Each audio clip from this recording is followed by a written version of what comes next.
छन्दांसि यस्य पर्णानि यस्तं वेद स वेदवित् अथश्चोत्थं प्रसुतास्तस्य शाखा गुणप्रवृद्धा विषयप्रवालाः अथश्च मूलान्यनुसन्ततानि कर्मानुपन्थीनि मनुष्यलोके न रूपमस्येह तथोपलभ्यते नान्तो न चादिर्न च सम्प्रतिष्ठा अश्वत्थमेनं सुविरूढमूलमसङ्गशस्त्रेण दृढेन छित्त्वा ततः पदं तत्परिमार्गितव्यम् यस्मिन् गता न निवर्तन्ति भूयः तमेव चाद्यं पुरुषं प्रपद्ये यतः प्रवृत्तिः प्रसुता पुराणी निर्मानमोहाजितसङ्गदोषा अध्यात्मनित्या विनिवृत्तकामाः द्वन्द्वैर्विमुक्ताः सुखदुःखसंज्ञैर्गच्छन्त्यमूढाः पदमव्ययम् तत्. ಗಿರೀಶ್ ಅವ್ರಿಗೆ ಗೊತ್ತಾಯ್ತಾ? ಅವ ಮಹಾಪ್ರಾಣ ಎಲ್ಲಿ ಬರ್ತಾವ ಅವನಷ್ಟು ಗಟ್ಟಿಸಿ ಮತ್ತ ಪದ್ಮಾನಿ ಜೂಕಾಮಲ್ಲಿ ಬರ್ತಾವಲ್ಲ ಮಾಡ್ರಿ. ಅವ್ರು ಹೇಳ್ತಿರ್ತಾರ ಆ ಟೈಮ್ದಾಗ ನಿನ್ ಸಮಯ ಸಿಕ್ಕಾಗ ಹೇಳಿ ಸ್ಟಡಿ ಮಾಡ್ರಿ. ಇವತ್ತು ಹೋಗ್ತೀರ ಮತ್ತೆ ಯಾವ ಬರ್ತೀರಿ? ದೀಪಾವಳಿ ಬರೋದ್ರಿ. ದೀಪಾವಳಿ ಬರ್ತೀರ ನೋಡಿ. ನಿನ್ಗೆ ಅಲ್ಲಿ ಟೈಮ್ ಸಿಕ್ಕಾಗನು ಕೂಡ ಜಾಯಿನ್ ಆಗೋಬೇಕಾದ್ರೆ ಸ್ಟಡಿ ಮಾಡೋ ಅನುಕೂಲ.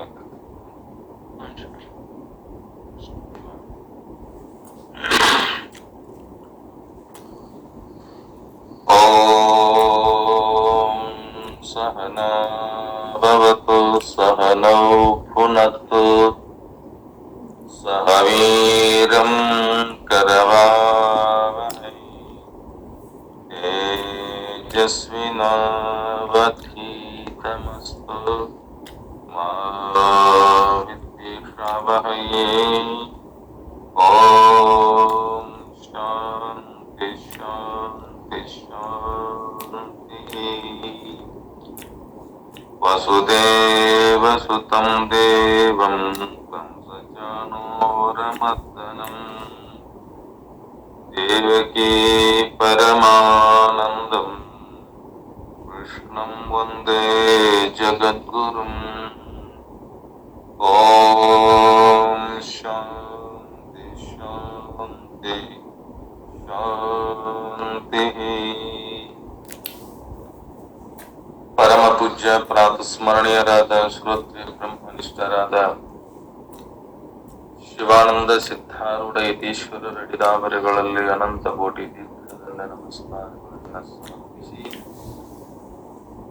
ಪರಮ ಪೂಜ್ಯ ಪ್ರಾತಸ್ಮರಣೀಯರಾದ ಶ್ರೋತ್ರಿಯ ಬ್ರಹ್ಮನಿಷ್ಠರಾದ ಪೂರ್ಣಾನಂದ ಯತೀಶ್ವರರ ಅಡಿದಾವರೆಗಳಲ್ಲಿ ದಂಡವತ್ ದೀರ್ಘದಂಡ ನಮಸ್ಕಾರಗಳನ್ನು ಸಮರ್ಪಿಸಿ, ಪರಮ ಪೂಜ್ಯ ಪ್ರಾತಸ್ಮರಣೀಯರಾದ ಶ್ರೋತ್ರಿಯ ಬ್ರಹ್ಮನಿಷ್ಠರಾದ ಸದ್ಗುರು ದೇವರ ಅಡಿದಾವರೆಗಳಲ್ಲಿ ಶತಕೋಟಿ ದೀರ್ಘದಂಡ ನಮಸ್ಕಾರಗಳನ್ನು ಸಮರ್ಪಿಸಿ, ಪರಮ ಪೂಜ್ಯ ಪ್ರಾತಸ್ಮರಣೀಯರಾದ ಶ್ರೋತ್ರಿಯ ಬ್ರಹ್ಮನಿಷ್ಠರಾದ ಮುಮುಕ್ಷಳ ಹಿತಚಿಂತಕರಾಗಿರುವ ಜಗದೊಡೆಯನಾದ ಶ್ರೀಕೃಷ್ಣ ಪರಮಾತ್ಮನ ಅಡಿದಾವರೆಗಳಲ್ಲಿ ಶತಕೋಟಿ ಪ್ರಣಾಮಗಳನ್ನು ಸಮರ್ಪಿಸಿ, ಪರಮ ಪೂಜ್ಯ ಪ್ರಾತಸ್ಮರಣೀಯರಾದ ಶ್ರೋತ್ರಿಯ ಬ್ರಹ್ಮನಿಷ್ಠರಾದ ಬಸವಾದಿ ಪ್ರಮಥರ ಅಡಿದಾವರೆಗಳಲ್ಲಿ ಅನಂತ ಪರಮ ಪೂಜ್ಯ ಸಕಲ ಸಂತ ಮಹಂತರ ಅಡಿದಾವರೆಗಳಲ್ಲಿ ಋಷಿ ಮುನಿಗಳ ಅಡಿದಾವರೆಗಳಲ್ಲಿ ತಮ್ಮೆಲ್ಲರಲ್ಲಿ ಅನಂತ ಪ್ರಣಾಮಗಳನ್ನು ಸಮರ್ಪಿಸಿ ಶಿವ ಸ್ವರೂಪಿಗಳೇ ತಮ್ಮೆಲ್ಲರಿಗೂ ಶರಣು ಶರಣಾರ್ಥಿಗಳು. ನಿನ್ನೆ ದಿನದಲ್ಲಿ ಅರ್ಜುನ ಶ್ರೀಕೃಷ್ಣ ಪರಮಾತ್ಮನನ್ನ ಕುರಿತು ಪ್ರಶ್ನೆ ಮಾಡಿದ. ಅಪರಂ ಭವತೋ ಜನ್ಮ ಪರಂ ಜನ್ಮ ವಿವಸ್ವತಃ ಕಥಮೇತದ್ವಿಜಾನೀಯಾಂ ತ್ವಮಾದೌ ಪ್ರೋಕ್ತವಾನಿತಿ. ಅಪರಂ ಭವತಃ ಜನ್ಮ ಪರಂ ಜನ್ಮ ವಿವಸ್ವತಃ ಕಥಂ ಏತತ್ ವಿಜಾನೀಯಾಂ ತ್ವಂ ಆದೌ ಪ್ರೋಕ್ತವಾನ್ ಇತಿ. ಹೇ ಪರಮಾತ್ಮ, ನಿನ್ನ ಜನ್ಮವು ಕೂಡ ಇತ್ತಿಂಜ ಐತಲ್ಲ, ಈಗಿನ ಜನ್ಮ ಐತಿ. ಸೂರ್ಯನ ಜನ್ಮ ಹಿಂದಿಲ್ದ ಐತಿ. ನೀನ ಇದನ್ನೇನ್ ಮಾಡಕತ್ತಿ? ಮೊದಲೇ ಉಪದೇಶ ಮಾಡಿದನ್ನ ನಾ ಹಂಗ ತಿಳ್ಕೊಳ್ಳಿಪ್ಪ. ಏನನ್ನಕತ್ತಿ ನೀನೀಗ? ಸೂರ್ಯನಿಗೆ ನಾನ ಮಾಡಿದೆ ಉಪದೇಶ. ಈ ಯೋಗವನ್ನ, ಅಧ್ಯಾತ್ಮ ಯೋಗವನ್ನ ನಾನ ಹೇಳೇನಂತಿ. ಮನುವಿಗೂ ಕೂಡ ನಾನ ಹೇಳೇನಂತಿ. ಇಕ್ಷ್ವಾಕು ಕೂಡ ನಾನು ಹೇಳಿದ್ದ ಅವ ಹೇಳನಂತಿಯಲ್ಲ. ಇದನ್ನ ಹಂಗ ತಿಳ್ಕೊಂಡೆ. ಹೇ ಕೃಷ್ಣ ಪರಮಾತ್ಮ, ನೀನು ಈ ಯೋಗವನ್ನ ಮೊದಲ ಸೂರ್ಯನಿಗೆ ಬೋಧಿಸುವಂತ ಹೇಳಿದಲ್ಲ. ಅಯ್ಯ, ಈ ದೇಹವನ್ನ ಧರಿಸಿದ ಮೇಲೆ ಬೋಧಿಸಿದೆಯಾ ಅಥವಾ ಬೇರೊಂದು ದೇಹದಲ್ಲಿದ್ದುಕೊಂಡು ಬೋಧಿಸಿದೆಯಾ? ಯಾಕ ನನಗ ನಿನಗ ಬರೀ 6 ತಿಂಗಳು ಐತಲ್ಲ. ಈಗ ಇದ ದೇಹದಾಗ ಇಟ್ಕೊಂಡು ನಾನು ನಿನ್ ಜೊತೆಗದೇನಲ್ಲ. ನಿನಕಿನ ನಾನು 6 ತಿಂಗಳು ಅಷ್ಟ ಸಣ್ಣವ. ನೀನು ನನಕಿನ 6 ತಿಂಗಳ ಅಷ್ಟೇ ದೊಡ್ಡವ. ಮತ್ ಅಂತಾಡ್ ಕುಂತ್ಕೊಂಡು ಸೂರ್ಯಾಗ ಯಾವಾಗತ್ತಿ ಆದಿಯಿಂದ ಎಷ್ಟು ಹಳೆದ ಮನುಷ್ಯ ಅದನವ. ಮನು ಕೂಡ ಅವನು ಹಳೆ ಮನುಷ್ಯ ಅದನ. ಇಕ್ಷ್ವಾಕ ಕೂಡ ಹಳೆ ಮನುಷ್ಯ ಅದನ. ಕೋಟಿ ಕೋಟಿ ಯುಗಗಳು ಹೋಗ್ಯಾವಲ್ಲ. ಈಗ ನನಗ್ ಹೇಳಕತ್ತೇನೆ ಅಂತೀಯಲ್ಲ, ಹೆಂಗ ನಾ ತಿಳ್ಕೊಲಿ? ಇದನ್ನ ನನಗ್ ಹೇಳು. ಇದು ಒಪ್ಪು ಮಾತಲ್ಲ. ನೀ ಏನ್ ಹೇಳಕತ್ತಿಯಲ್ಲಿದ ಇದು ಒಪ್ಪು ಮಾತಲ್ಲ ಅಂತೇಳಿ ಅರ್ಜುನ ಏನ್ ಮಾಡಿದ? ಅರ್ಜುನನ ಪ್ರಶ್ನೆಗೆ ಅವತಾರ ಸಿದ್ಧಾಂತ ರಹಸ್ಯಗಳನ್ನ ಪ್ರಕಟ ಮಾಡುವುದಾಗಿದೆ. ದೇಹಾತ್ಮ ಬುದ್ಧಿಯವರ ದೃಷ್ಟಿಯನ್ನ ಅನುಸರಿಸಿ ಅರ್ಜುನ ಮಾಡಿದ ಪ್ರಶ್ನೆಗೆ ಸಮಾಧಾನವಾಗಿ ಏನಂತನ? ತನ್ನ ಅವತಾರ ತತ್ವವನ್ನ ಭಗವಂತ ಹೇಳ್ತಾನೆ. ಯಾರನ್ನ ಕುರಿತು? ಆ ಅರ್ಜುನನನ್ನ ಕುರಿತು ಪರಮಾತ್ಮ ಹೇಳ್ತಾನೆ. ಏನಂತಾನ? ಶ್ರೀ ಭಗವಾನುವಾಚ ಬಹೂನಿ ಮೇ ವ್ಯತೀತಾನಿ ಜನ್ಮಾನಿ ತವ ಚಾರ್ಜುನ ತಾನ್ಯಹಂ ವೇದ ಸರ್ವಾಣಿ ನ ತ್ವಂ ವೇತ್ಥ ಪರಂ ತಪ. ಬಹೂನಿ ಮೇ ವ್ಯತೀತಾನಿ ಜನ್ಮಾನಿ ತವ ಚ ಅರ್ಜುನ ತಾನಿ ಅಹಂ ವೇದ ಸರ್ವಾಣಿ ನ ತ್ವಂ ವೇತ್ಥ ಪರಂ ತಪ. ಪರಂ ತಪ, ಹೇ ಪರಂ ತಪ ಅರ್ಜುನ, ಅರ್ಜುನನೇ, ಮೇ ನನ್ನ, ಚ ಮತ್ತು ತವ ನಿನ್ನ, ಬಹುನಿ ಅನೇಕ ಜನ್ಮಾನಿ ಅನೇಕ ಜನ್ಮಗಳು, ವ್ಯತೀತಾನಿ ಆಗಿ ಹೋಗ್ಯಾವ, ತಾನಿ ಆ ಸರ್ವಾಣಿ ಎಲ್ಲವೂ, ತಂ ನಿನಗೆ, ನ ವೇತ್ತ ಅರಿವಿಲ್ಲಪ್ಪ. ನನ್ನ ನಿನ್ನ ದೇಹಗಳು ಸಾಕಷ್ಟು ಹೋಗ್ಯಾವ ಖರೆ, ಆದ್ರ ಆತ್ಮ ಹೋಗುದು ಅಲ್ಲ ಬರುದು ಅಲ್ಲ. ಅದು ನನ್ನ ಸ್ವರೂಪ, ಅದು ನಿನ್ನ ಸ್ವರೂಪ. ನೀ ಏನ್ ತಿಳ್ಕೊಂಡಿ? ದೇಹಗಳು ಹೋಗ್ಯಾವ, ಆ ದೇಹದೊಳಗದಿಯೋ ಏನ್ ಈ ದೇಹದೊಳಗಿದ್ದು ಉಪದೇಶ ಮಾಡಿ ಅಂತ ಕೇಳ್ತೀಯಲ್ಲ. ದೇಹಗಳು ಬಂದು ಬಂದು ಹೋಗ್ಯಾವ. ದೇಹಗಳು ನಾನು ಅಲ್ಲ, ಅವು ನನ್ನವು ಅಲ್ಲ. ಆ ದೇಹಗಳು ಕೂಡ ನೀನು ಅಲ್ಲ, ಅವು ನಿನ್ನು ಅಲ್ಲ. ಹಂಗದವ ಪಂಚಮಹಾಭೂತಗಳಿಂದ ಉತ್ಪತ್ತಿಯಾಗಿರುವ ದೇಹಗಳು ಅದು ನೀನು ಅಲ್ಲ, ಅದು ನಾನು ಅಲ್ಲ. ನನ್ನ ನಿನ್ನ ಸ್ವರೂಪ ಅದು ಹೋಗುವುದು ಅಲ್ಲ, ಅದು ಬರುವುದಲ್ಲ, ಯಾವಾಗಲೂ ಸತ್ಯವಾಗಿ ಇರುವಂತದ್ದು. ಅದಕ್ಕಿದ ನೀನು ತಿಳ್ಕೋ. ಹೇ ಅರ್ಜುನ, ನನಗೆ ಹಲವಾರು ಹುಟ್ಟುಗಳು ಆಗಿ ಹೋಗ್ಯಾವ, ನಿನಗೂ ಕೂಡ ಆಗಿ ಹೋಗ್ಯಾವ. ಅವೆಲ್ಲವೂ ಕೂಡ ನಾ ಬಲ್ಲೆ, ಆದರೆ ನಿನಗೆ ಗೊತ್ತಿಲ್ಲ. ಎಷ್ಟು ಜನ್ಮ ಬಂದು ಹೋಗ್ಯಾವಲ್ಲ, ಆ ಜನ್ಮಗಳು ಬಂದಿದ್ದು ಯಾವ ಜನ್ಮದೊಳಗ ಏನಾಗೈತೆ ಅನ್ನೋದು ನನಗ್ ಗೊತ್ತಿದೆ, ಆದ್ರ ನಿನಗ ಯಾವುದು ಗೊತ್ತಿಲ್ಲ. ಚರಣ ಅಂದ್ರ ಅಥವಾ ಹುಟ್ಟುವುದು ಅಂದ್ರ ಇಲ್ಲದೆ ಇರುವುದು ಅಂದ್ರ ಹುಟ್ಟುವುದಿಲ್ಲ. ಜಡವನ್ನ ಹುಟ್ಟಿತಿ ಎಂದು ನಾವು ಕರೆಯುವುದಿಲ್ಲ. ಜಡ ಐತಲ್ಲ, ದೇಹ ಜಡ ಇದೆ, ತಂದು ಅದಕ್ಕೆ ಜ್ಞಾನ ಇಲ್ಲ, ಅನ್ಯರದ್ದು ಕೂಡ ಅದಕ್ಕೆ ಜ್ಞಾನ ಇಲ್ಲ. ಯಾರದು ಜಡ ವಸ್ತುವಿಗೆ. ಅದಕ್ಕ ತನ್ನನ್ನು ತಿಳಿಯುವ ಅವಸ್ಥೆ ಅದಕ್ಕಿಲ್ಲ. ಬೇರೆ ವಸ್ತುಗಳನ್ನ ತಿಳಿಯುವುದು ಕೂಡ ಆ ಜಡಕ್ಕಿಲ್ಲ. ಅದಕ್ಕೇನಂತ ಕೇಳಿದೆ ನಾವು, ಅದು ಹುಟ್ಟಿತು ಅಂತ ಜಡವನ್ನು ಹುಟ್ಟಿತು ಅಂತ ನಾವು ಕರೆಯುವುದಿಲ್ಲ. ಸೂಕ್ಷ್ಮ ಶರೀರದಿಂದ ಸ್ಥೂಲ ಶರೀರದಲ್ಲಿ ಕಾಣಿಸಿಕೊಳ್ಳುವುದೇನೈತಲ್ಲ ಅದು ಜನನ.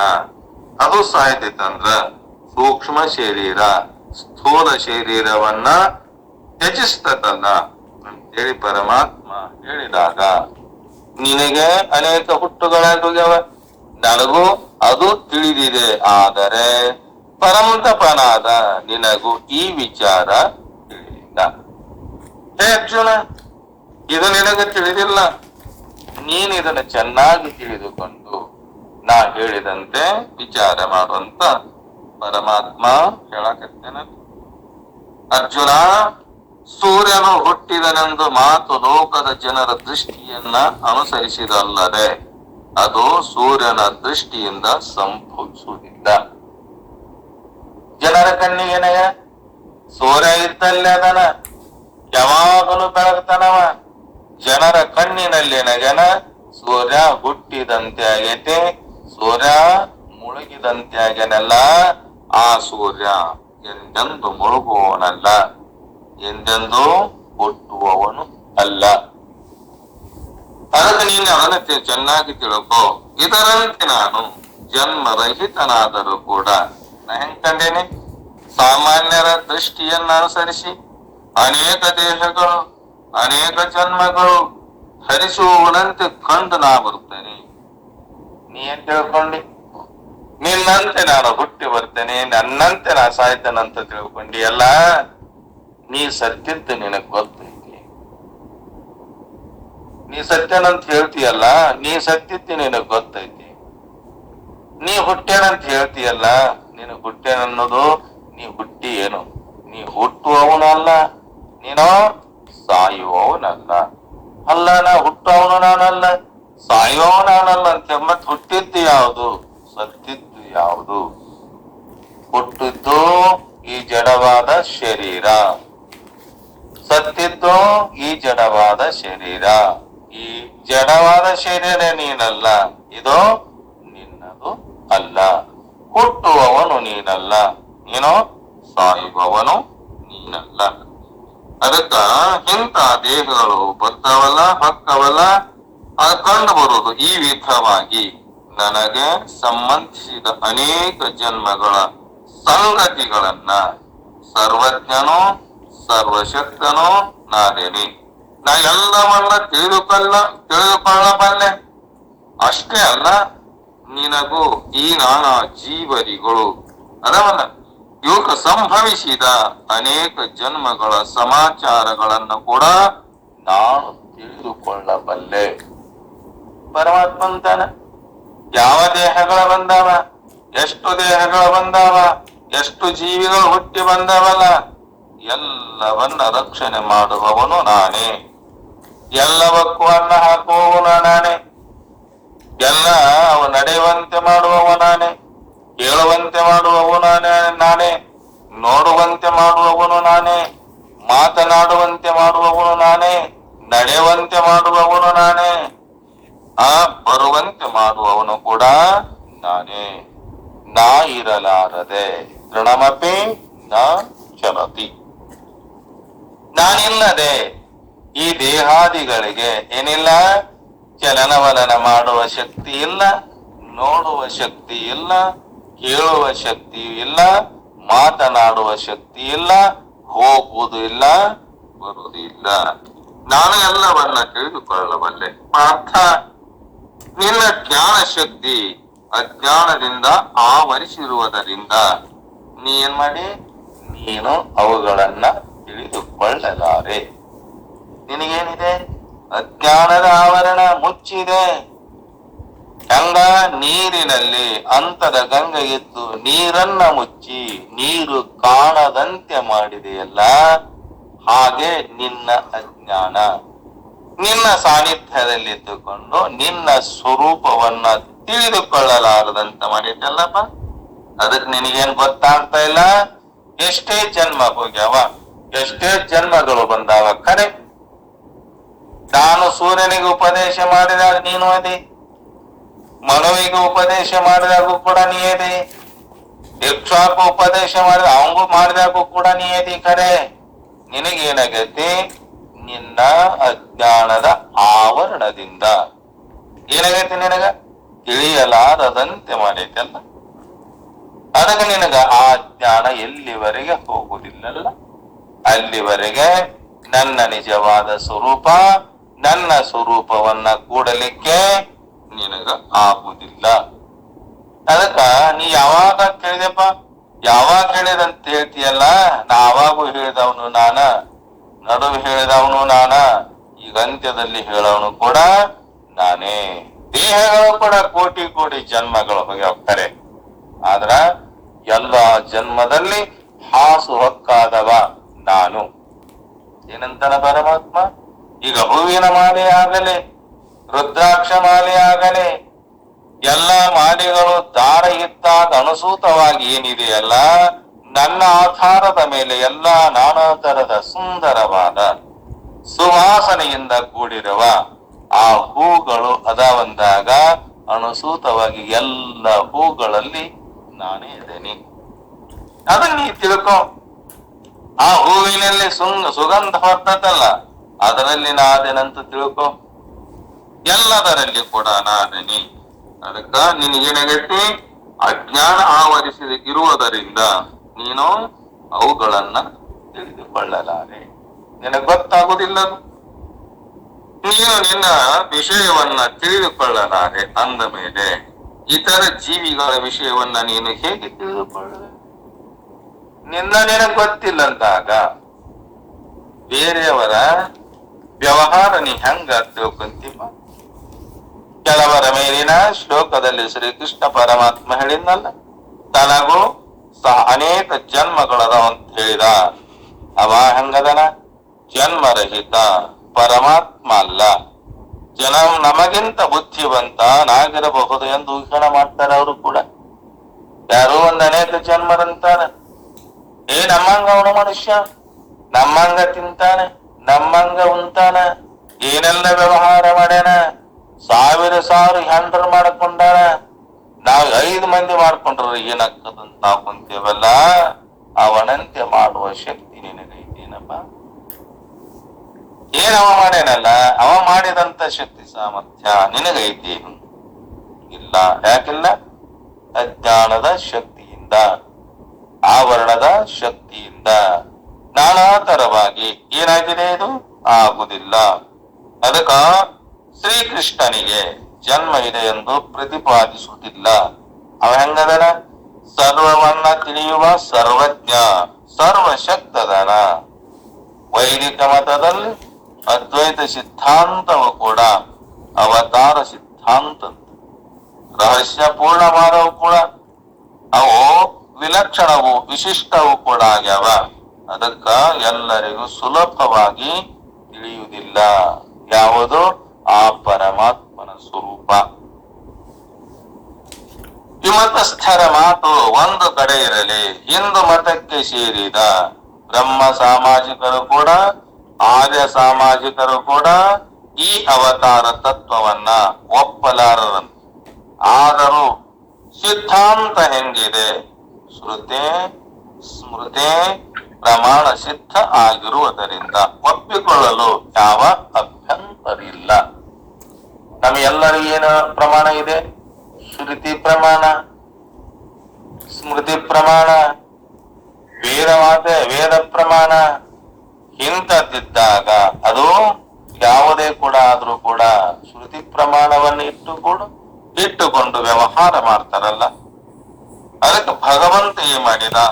ಈ ಲೋಕವನ್ನ ಸೃಷ್ಟಿಸಿದ ನಂತರ ಸೃಷ್ಟಿಸಿದ ಲೋಕ ವ್ಯವಸ್ಥಾಬದ್ಧವಾಗಿ ಸಾಗುವುದಕ್ಕಾಗಿ ಧರ್ಮವೆಂಬ ಶಕ್ತಿಯನ್ನ ಹುಟ್ಟಿಸಿ ಪ್ರತಿ ವಸ್ತುವಿನಲ್ಲಿ ಕೂಡ ಅದನ್ನ ವ್ಯಾಪಿಸುವಂತೆ ಮಾಡಿದ ಆ ಪರಮಾತ್ಮ. ಅಥವಾ ನಾನೇ ಧರ್ಮವೆಂಬ ಹೆಸರಿನಿಂದ ಎಲ್ಲೆಲ್ಲಿಯೂ ಕೂಡ ವ್ಯಾಪಿಸುವನೆಂದು ಕೂಡ ಹೇಳಿದ. ಅದು ತಪ್ಪಾಗುವುದಿಲ್ಲ. ಅದಕ್ಕೆ ಅವನ ಹೇಳ್ಯಾನಲ್ಲ, ಯಾವಾಗ ಧರ್ಮ ಹಾಳಾಗತ್ತಲ್ಲ, ಆ ಧರ್ಮವನ್ನ ರಕ್ಷಣೆ ಮಾಡುವಗೋಸ್ಕರವಾಗಿ, ಎಲ್ಲಾ ಜೀವಿಗಳನ್ನ ರಕ್ಷಣೆ ಮಾಡುವಗೋಸ್ಕರವಾಗಿ ಸಂತರನ್ನಾಗಲಿ, ಶರಣರನ್ನಾಗಲಿ, ಮಹಾತ್ಮರನ್ನಾಗಲಿ ನಾನು ರಕ್ಷಣೆ ಮಾಡುವಗೋಸ್ಕರವಾಗಿ ನಾನೇ ಬರ್ತೇನಂತ ಹೇಳಿನಲ್ಲ ಪರಮಾತ್ಮ. ಯಾಕ? ಕಾಲಕ್ರಮದಿಂದ ಸರ್ವವ್ಯಾಪಿಯಾದ ಆ ಧರ್ಮ ಶಿಥಿಲವಾಗಲು ಪುನರುದ್ಧರಿಸಲು ತಾನೇ ಅವತಾರ ಮಾಡಿಕೊಂಡು ಬರಬೇಕಾಗ್ತದೆ.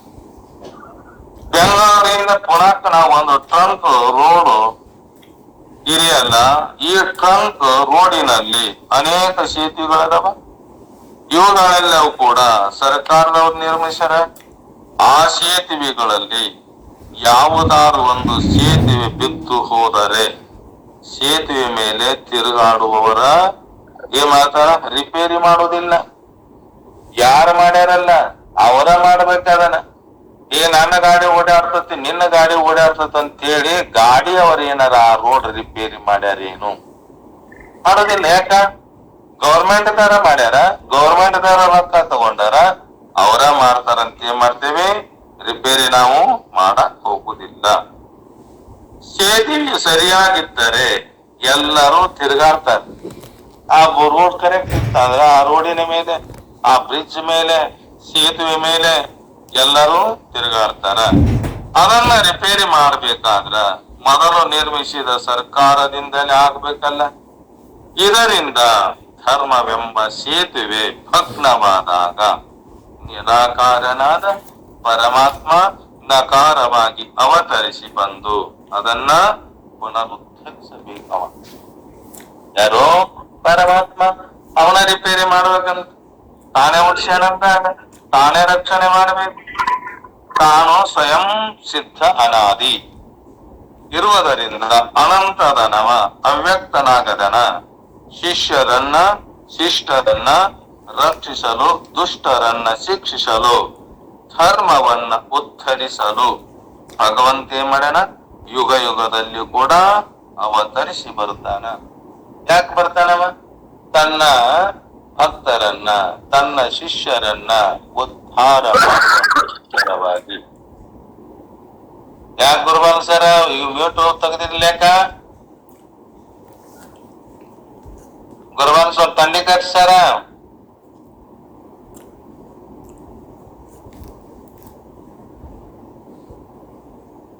ಅದಕ್ಕೇನಂತನವ? ಯುಗ ಯುಗದಲ್ಲಿ ಅವತರಿಸುವನೆಂತೂ ಭಗವದ್ಗೀತೆ ಪ್ರಮಾಣ ಪುರಸ್ಸರವಾಗಿ ನಿರ್ಣಯ ಮಾಡ್ಯಾನಲ್ಲ. ಇದೇ ವಿಷಯವನ್ನ ಏನ್ ಮಾಡ್ಯಾನ? ರಾಮಾಯಣ ಗ್ರಂಥಕರ್ತರಾದ ಶ್ರೀ ತುಳಸಿದಾಸರು ಕೂಡ ಏನಂತಾರ?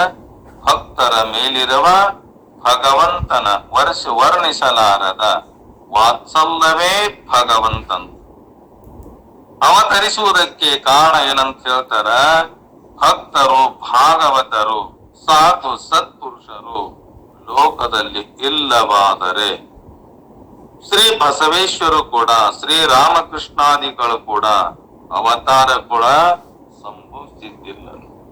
ಅವತಾರ ಸಿದ್ಧಿ ಇಲ್ಲ ಆದರೆ ರಾಮಾಯಣ, ಮಹಾಭಾರತ, ಭಾಗವತಾದಿ ಸತ್ಸಾಹಿತ್ಯಗಳೇ ಇಲ್ಲಕ್ಕಿತ್ತು.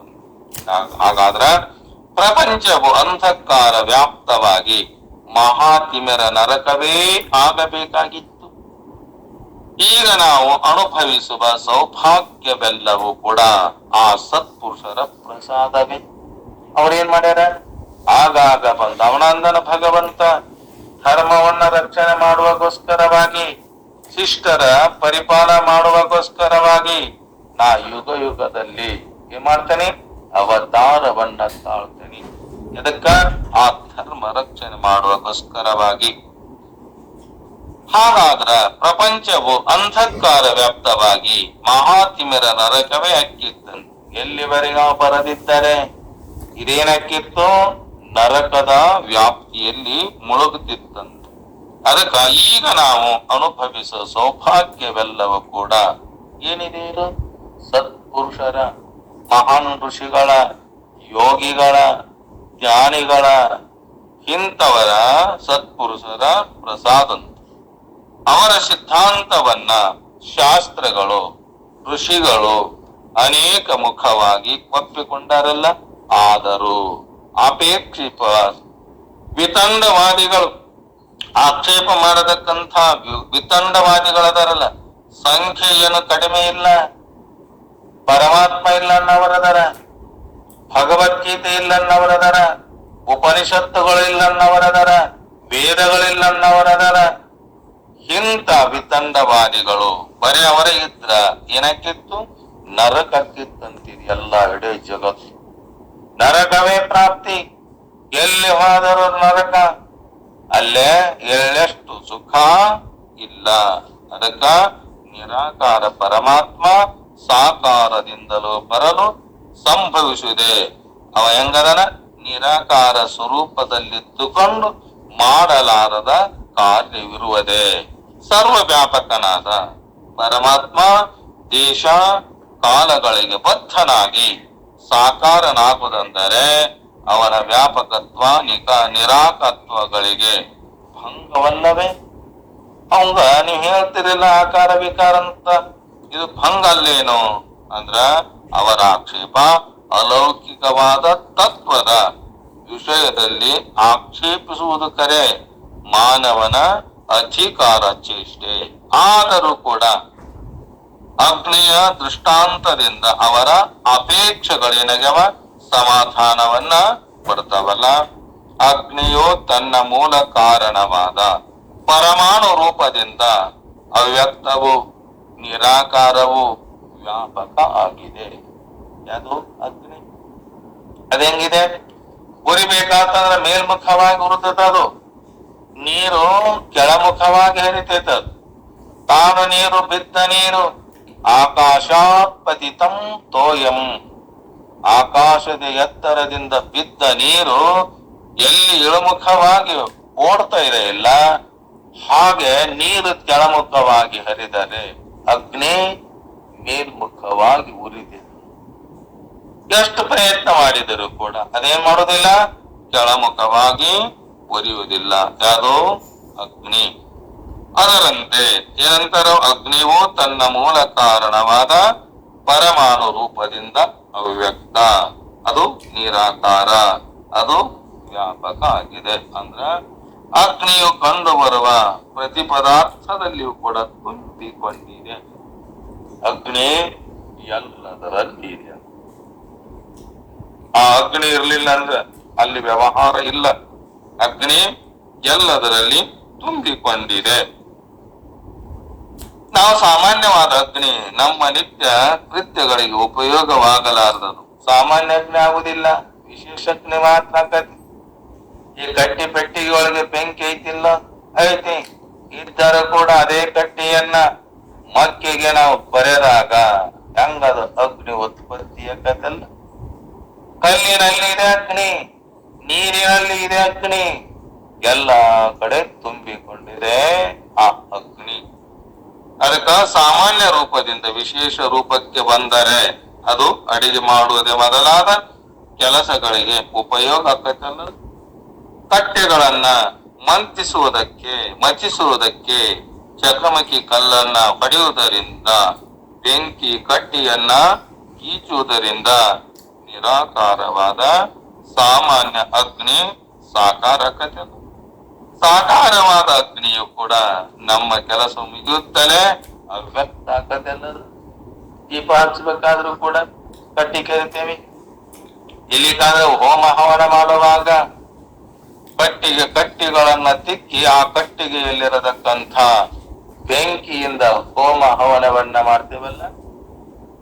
ಕಟ್ಟಿಗೆಯಲ್ಲಿದೆ, ಕಲ್ಲಿನಲ್ಲಿದೆ, ಕಬ್ಬಣದಲ್ಲಿದೆ, ಎಲ್ಲದರಲ್ಲಿ ಕೂಡ ಬೆಂಕಿ ತುಂಬಿದೆ. ಒಂದಕ್ಕೊಂದು ಕರೆದಾಗ ನಾವು ನೋಡು, ರಾತ್ರಿ ಸಮಯದಲ್ಲಿ 2 ಕಲ್ಲುಗಳನ್ನ ತಗೊಂಡು ಅದರ ಕಟ್ಟದಿವಿ ಅಂದ್ರ ಅದ್ರಾಗೂ ಕೂಡ ಬೆಂಕಿ. ಮೇಘವಾದ ಸೂರ್ಯನ ಕಿರಣದಿಂದ ಆಕಾಶದ ನೀರು ಕಾದ ಮೇಲೆ ಹೋದಾಗ ಅದೇ ನೀರು ಒಂದಕ್ಕೊಂದು ಘರ್ಷಣೆ ಮಾಡಿದಾಗ ಹೇಗೆ ಗದ್ನಿ, ಹೇಗೆ ಮಿಂಚು ಇಡೀ ಜಗತ್ತುಂಬ ಭಾಗಂತದಂತೆ ಮಿಂಚಿದಾಗ ಅಲ್ಲಿ ಬೆಂಕಿ ಇಲ್ಲದೆ ಅಲ್ಲಿ ಕೂಡ ಇದೆ. ಅದಂಗಿದೆ ಅವ್ಯಕ್ತ ಆಗಿದೆ. ಸಾಕಾರ ಅಗ್ನಿ ನಿರಾಕಾರ ಆಗಿದೆಯಲ್ಲ, ಇದೇ ರೀತಿ ಅಗ್ನಿ ಎಷ್ಟು ಸಾರಿ ವ್ಯಕ್ತವಾದರೂ ಕೂಡ ಸಾಕಾರವಾದ ಅಗ್ನಿಯು ಕೂಡ ಅವ್ಯಕ್ತವಾದ ನಿರಾಕಾರ ಸ್ವರೂಪಕ್ಕೆ ಯಾವ ಸಂಬಂಧ ಇಲ್ಲ. ಇದೇನಿದೆ ವಿಶೇಷವಾಗಿ ಇದ್ದಿದ್ದು ಮಾತ್ರ ಒಮ್ಮೆ 10 ಅಂಕ ಕಾಣ್ತತಿ, ಒಮ್ಮೆ 6 ಅಂಕ ಕಾಣ್ತದಲ್ಲ. ಸಾಮಾನ್ಯವಾಗಿ ಎಲ್ಲದರಲ್ಲಿ ಬೆಂಕಿದೆಯಲ್ಲ, ಅದಕ್ಕ ಆ ಸ್ವರೂಪಕ್ಕ ಯಾವ ಸಂಬಂಧ. ಅಗ್ನಿಯು ಪ್ರತಿನಿತ್ಯ ಹೀಗೆ ಎಷ್ಟು ಅವತಾರಗಳನ್ನ ತಾಳಿದರೂ ಕೂಡ ಸ್ವರೂಪಕ್ಕೆ ಬಂದ ಹಾನಿ ಏನೂ ಇಲ್ಲ. ಸಾಮಾನ್ಯ ಅಗ್ನಿಗೆ ಯಾವ ಹಾನಿ ಇಲ್ಲ. ಬೇರೆ ಬೇರೆ ವಿಶೇಷವಾಗಿ ಕಂಡು ಬಂದರೂ ಕೂಡ ಏನೆಲ್ಲ ವ್ಯವಹಾರ ಮಾಡಿದೆ. ನಾವು ಅಡಿಗೆಯನ್ನ ಮಾಡಿಕೊಂಡು ಊಟ ಮಾಡಬೇಕಾದ್ರ ಬೆಂಕಿ ಬೇಕಲ್ಲ. ಯಾವುದರಿಂದ ನಾವು ಅಡಿಗೆಯನ್ನ ಮಾಡ್ತೇವೆ? ಬೆಂಕಿ ಇಲ್ಲದೆ ಅಡಿಗೆ ಆಗ್ತೈತೇನು ಅಂದ್ರ ಅಡಿಗೆ ಆಗುವುದಿಲ್ಲ. ಅದಕ್ಕ ಅಗ್ನಿಯು ಪ್ರತಿನಿತ್ಯ ಹೇಗೆ ಎಷ್ಟು ಅವತಾರಗಳನ್ನ ತಾಳಿದರೂ ಕೂಡ ಅದರ ಸ್ವರೂಪಕ್ಕೆ ಬಂದ ಹಾನಿ ಏನು ಇಲ್ಲ. ಅದರಂತೆ ಲೋಕಮಾನವರ ದುಃಖಗಳನ್ನ ನಿವಾರಿಸುವುದಕ್ಕಾಗಿ ಸರ್ವೇಶ್ವರನಾದ ಪರಮಾತ್ಮ ಎಷ್ಟೋ ಅವತಾರಗಳನ್ನ ಎತ್ತಿದರೂ ಕೂಡ ಅವ ಹೆಂಗದನ? ಅವ್ಯಕ್ತದನ, ಅವ್ಯಯ ಅದನ. ನಿರಾಕಾರ ಸ್ವರೂಪಕ್ಕೆ ಯಾವ ನ್ಯೂನ್ಯತೆ ಇರುವುದಿಲ್ಲಪ್ಪ. ನೀನ್ ಮಾಡಿ ಏನ ಅವಾಗ ಹೇಳೇನಂತ, ಅವಾಗ ಹುಟ್ಟಿದ್ದು ಯಾವಾಗ ಹೇಳಿ ನೀನು ನಾನು ಈಗ ಹುಟ್ಟೇವೆ, ನನಗ ನಿನಗ ಬರೀ 6 ತಿಂಗಳಷ್ಟೇ ಪರಕ. ಆ ಸೂರ್ಯನಿಗೆ ಯಾವಾಗ ಹೇಳಿದೆ, ಮನವಿಗೆ ಯಾವಾಗ ಹೇಳಿದೆ, ಆ ಇಕ್ಷ್ವಾಕು ಯಾವಾಗ ಹೇಳಿದೆ ಅಂತ ತಿಳ್ಕೊಂಡಿಯಲ್ಲ. ನಾನು ಎಲ್ಲಾ ಕಾಲದಲ್ಲಿ ಯಾವಾಗಲೂ ಯಾವ ಕಾಲದಲ್ಲಿ, ಕೃತಯುಗದಲ್ಲಿ, ಕೃತಾಯುಗದಲ್ಲಿ, ವ್ಯಾಪಾರ ಯುಗದಲ್ಲಿ, ಕಲಿಯುಗದಲ್ಲಿ, ಎಲ್ಲದರಲ್ಲಿ ಕೂಡ ನಾ ಇರುವವನೇ, ನೀನು ಇರುವವನೇ. ಖರೆ ನಿನಗೇನಾಗೈತಿ? ನಿನ್ನ ಅಜ್ಞಾನದ ಆವರಣದಿಂದ ನಿನಗೇನಾಗಿದೆ? ಮರೆವೆ ಆಗಿದೆ. ನನಗ ಯಾವ ಆವರಣ ಇಲ್ಲ, ಯಾವ ಉಪಾಧಿ ನನಗಿಲ್ಲ. ಎಲ್ಲದರಲ್ಲಿ ಕೂಡ ನಾಗಿದ್ದಾಗ ಎಲ್ಲ ವ್ಯವಹಾರ ಜೀವಿಗಳು ಮಾಡ್ತಾವಲ್ಲ, ನನ್ನಲ್ಲಿ ಯಾವ ಅಜ್ಞಾನ ಇಲ್ಲ. ನನ್ನ ನಿರಾಕಾರ ಸ್ವರೂಪ ಯಾವ ಕೂಡ ಅದಕ್ಕ ನ್ಯೂನತೆ ಇಲ್ಲ. ಸರ್ವಶಕ್ತನಾದ ಪರಮಾತ್ಮ ತನ್ನ ಸಂಕಲ್ಪ ಮಾತ್ರದಿಂದ ಏನ್ ಮಾಡ್ತಾನ? ದುಷ್ಟರನ್ನ ಸಂಹರಿಸಲಾರ. ಬರೇ ಸಂಕಲ್ಪ ಮಾಡಿದ್ರೆ ಸಾಕಂತ. ಅವಾಗ ದುರ್ಯೋಧನ ಹತ್ತಿರ, ಧೃತರಾಷ್ಟ್ರರ ಹತ್ತಿರ ಹೋಗಿದ್ದ ಪರಮಾತ್ಮ ನೋಡೋ, ಪಾಂಡವರಿಗೆ 5 ಹಳ್ಳಿಯನ್ನ ಕೊಡ್ರಿ, ಅವರಿಗೆ ಅವರ ಜೊತೆಗೆ ನೀವು ಇದನ್ನ ಮಾಡಬೇಡ್ರಿ, ಅವರಿಗೆ ಕೊಡ್ರಂತ ಕೇಳಿದಾಗ ಏನಂದ? ಪರಮಾತ್ಮ ಹೋದಾಗ ಕೂಡ ಬಂಗಾರದ ಸಿಂಹಾಸನ ಮೇಲೆ ಕುಂತಿದ್ದ ಆ ದುರ್ಯೋಧನ ಏನ್ ಮಾಡಲಿಲ್ಲ, ಬಂದನಂತೇಳ ಮಾನ್ಯತೆ ಕೊಡ್ಲಿಲ್ಲ. ತಾನು ಇಲ್ಲೇ ಕುಂತು ಏನ್ ಮಾಡಿದ? ತನ್ನ ಹೆಬ್ಬೆರಳನ್ನ ಭೂಮಿಗೆ ಒತ್ತಿದ ಪರಮಾತ್ಮ. ಬಂಗಾರದ ಸಿಂಹಾಸನದ ಮೇಲೆ ಕುಳಿತಿದ್ದವ ದುರ್ಯೋಧನ ಅವನ ಕಾಲಿಗೆ ಬಂದು ಬಿದ್ದನಂತ ಒತ್ತಿದ. ಅಂತ ಸಾಮರ್ಥ್ಯವುಳ್ಳ ಅದಕ್ಕ ಹಂತರ್ನ ಎಲ್ಲ ದುಷ್ಟರನ್ನ ಸಂಹಾರ ಮಾಡತಕ್ಕಂಥ ಆ ಪರಮಾತ್ಮ ಅದಕ್ಕೆ ಅವತಾರವನ್ನ ಮಾಡಿ ಬಂದ ಅನೇಕ ಕಷ್ಟಗಳನ್ನ ಅನುಭವಿಸಬೇಕೆ. ದುಷ್ಟನ ಸಂಹಾರ ಮಾಡುವ, ಶಿಷ್ಟರನ್ನ ಪರಿಪಾಲನ ಮಾಡುವ, ಯಾರ ಅವನನ್ನ ನಂಬ್ಯಾರಲ್ಲ ಎಂದೆಂದು ಕೈ ಬಿಡುವುದಿಲ್ಲ ಆ ಪರಮಾತ್ಮ. ಅಂತ ಪರಮಾತ್ಮ ಹೇಳಿದ ಮಾರ್ಗವನ್ನ ಅವ ಅನುಭವಿಸಬೇಕೆ ಎಂಬುದು ಕೆಲವರ ಸಂಖ್ಯೆ. ಅವ ಕೊಟ್ಟಲ್ಲ, ಅದನ್ನ ಯಾಕೆ ನಾವು ಅನುಭವಿಸ್ಬೇಕು? ಎಲ್ಲ ಅವನ ಕೊಟ್ಟನೋ ಮಾರಾಯ. ಈ ದೇವನ ಮನೆ ಇದೇನಿದೆ ಪರಮಾತ್ಮ ಸೃಷ್ಟಿ ಮಾಡಿದವ. ಅವನ ಸತ್ಯ ಸಂಕಲ್ಪ ಮಾತ್ರದಿಂದ ಎಲ್ಲಾ ಜೀವಿಗಳನ್ನ ಏನ್ ಮಾಡ್ಯಾನವ? ಈ ಸೃಷ್ಟಿ ಮಾಡಿ ಎಲ್ಲರದೇ ಸೃಷ್ಟಿ ಒಳಗ ತಿಂದುಂಟು ಸುಖವಾಗಿ ನನ್ನನ್ನ ಕೂಡ್ಲಿ ಅಂತ ಎಲ್ಲ ವ್ಯವಸ್ಥೆ ಮಾಡ್ಯಾನಲ್ಲ. ಅವನನ್ನ ಕೊಡಿ ಇವೇನ್ ತಿಳ್ಕೊಂಡನ? ನಾನೇ ಮಾಡೇನಿ, ಏನಾ ದುಡಿಲಾರ್ದ ಕೊಟ್ಟನ ಪರಮಾತ್ಮ. ನಾ ಮಾಡ್ಬೇಕು ಕೊಟ್ಟನಂತಾನಲ್ಲ. ಏನ್ ಮಾಡ್ಯಾನಪ್ಪ ಇವ? ಏನ್ ಮಾಡೋ ಸಾಮರ್ಥ್ಯನ ನಮಗೈತಿ? ನನಗೈತಿ? ಭಗವಂತ ಮಾಡಿದ ಸೃಷ್ಟಿಯೊಳಗ ಏನು ಮಾಡುವ ಸಾಮರ್ಥ್ಯ ನಮಗಿದೆ? ಭೂಮಿಯನ್ನ ಅವನ ಮಾಡ್ಯಾನ, ನೀರನ್ನ ಅವನ ಮಾಡ್ಯಾನ, ಬೆಂಕಿ ಅವನ ಮಾಡ್ಯಾನ, ಗಾಳಿ ಅವನ ಮಾಡ್ಯಾನ, ಎಲ್ಲ ಅವನ ಮಾಡ್ಯಾನಲ್ಲ. ನಮಗೇನು ಮಾಡೋ ಸಾಮರ್ಥ್ಯ ಇದೆ? ಹುಟ್ಟಿ ಬಂದೇವಲ್ಲ, ಎಷ್ಟೋ ಜನ್ಮಗಳನ್ನ ಕಳೆದೇವಲ್ಲ. ಕಳೆದರೂ ಕೂಡ ಭಗವಂತ ಮಾಡುವ ಸೃಷ್ಟಿಯಲ್ಲಿ, ಅವ ಮಾಡಿದ ಸೃಷ್ಟಿಯಲ್ಲಿ ನಮ್ಮದೊಂದು ಸೃಷ್ಟಿ ಮಾಡುವುದು ಏನಿದೆ? ಎಳೆ ನಿಮ್ಮ ದಾನ, ಬೆಳೆ ನಿಮ್ಮ ದಾನ, ಸುಳಿದು ಸೂಸುವ ಗಾಳಿ ನಿಮ್ಮ ದಾನ. ನಿಮ್ಮ ದಾನವನ್ನುಂಡು ಅನ್ಯರ ಹೊಗಳುವ ಪುಣ್ಯಗಳಿಗೇನೆಂಬೆ ರಾಮನಾಥ ಅಂತವರು ಕೂಡ ವಚನಕಾರರು ಕೂಡ ಕೊಂಡಾಡಿದರು. ಹೆಣ್ಣಿಗಾಗಿ ಸತ್ತವರು ಕೋಟ್ಯಾನು ಕೋಟಿ, ಮಣ್ಣಿಗಾಗಿ ಸತ್ತವರು ಕೋಟ್ಯಾನು ಕೋಟಿ, ನಿನಗಾಗಿ ಒಬ್ಬರನ್ನ ಸತ್ತವರನ್ನ ನಾ ಕಾಣಿಲ್ಲೋ ಹೇ ಪರಮಾತ್ಮ. ಇಂಥವರಿಗೆ ಆ ಭಗವಂತನ ಕೂಡಲಿಕ್ಕೆ ಯಾವಾಗ ಆಗತ್ತಪ್ಪ? ಅದಕ್ಕೆ ನೀನೇ ಮಾಡಿ, ಅದಕ್ಕಾಗಿ ಅವೇ ಮಾಡಿದ ಅವತಾರ ಮಾಡಿ ಬಂದು ಅನೇಕ ಕಷ್ಟಗಳನ್ನು ಅನುಭವಿಸಬೇಕೆ. ಕೆಲವರ ಸಂಖ್ಯೆ ಇದೆಲ್ಲ ಸರ್ವಜ್ಞನಾದ ಸರ್ವಶಕ್ತನಾದ ಈಶ್ವರ ಕಾರ್ಯಕಲಾಪಗಳಲ್ಲಿ ಮನುಷ್ಯ ಏನ್ ಮಾಡಬೇಕು? ಯೋಚನೆ ಮಾಡುವುದೇ ಇಲ್ಲ, ಅದು ಯೋಗ್ಯ ಅಲ್ಲಂತ. ಅದಕ್ಕ ದಯಾಮಯನಾದ ಪರಮೇಶ್ವರ ಏನದನ? ಸಂಸಾರಿಕ ಪಾಮರ ಜೀವರನ್ನ ಉದ್ಧರಿಸುವಗೋಸ್ಕರವಾಗಿ ಎಲ್ಲರೂ ಉದ್ಧಾರ ಆಗಲಿ, ಎಲ್ಲರೂ ನನ್ನನ್ನ ಕೂಡ್ಲಿ, ನನ್ನ ನಿಜವಾದ ಸ್ವರೂಪವನ್ನ ತಿಳಿಯಲಿಕ್ಕೆ ಏನೆಲ್ಲ ಕೊಟ್ಟ ಆ ಪರಮಾತ್ಮ. ಏನು ಕೊಟ್ಟಿಲ್ಲವ? ಎಲ್ಲ ಕೊಟ್ಟಾನ. ಕೊಟ್ಟು ಸುಮ್ಮ ಕುಂತಾನ. ಯಾರವನ ಸ್ಮರಣೆ ಮಾಡಿ ಅವನ ಚಿಂತನೆಯನ್ನ ಮಾಡಿ ಅವನನ್ನ ಕೂಡ್ತಾರಲ್ಲ, ಈ ಜನ್ಮದಿಂದ ಮುಕ್ತರಾಗ್ತಾರಂತೆ. ನಾನ ಮಾಡೇನಿ, ಎಲ್ಲ ನಂದಾಗತ್, ನಾ ಮಾಡ್ದಾಗತ್ ಅಂತ ತಿಳ್ಕೊಂಡು ಬದ್ಧರಾಗಿ ನಾನೇ ಮಾಡಿದೆ, ನಾನೇ ಹುಟ್ಟಿಸಿದೆ ಅಂತ ಅಹಂಕಾರದಿಂದ ಬರೇ ಮಾಡ್ತಾರ, ನರಕದಲ್ಲಿ ಬಿದ್ದು ಒದ್ದಾಡಿ ಸಾವುತ್ತಾರ. ಹುಟ್ಟುವುದು ಸಾವು. ಯಾಕೆ ಹುಟ್ಟಿದೆ? ಸಾಯಕ. ಯಾಕ ಸಾತ್ತಿ?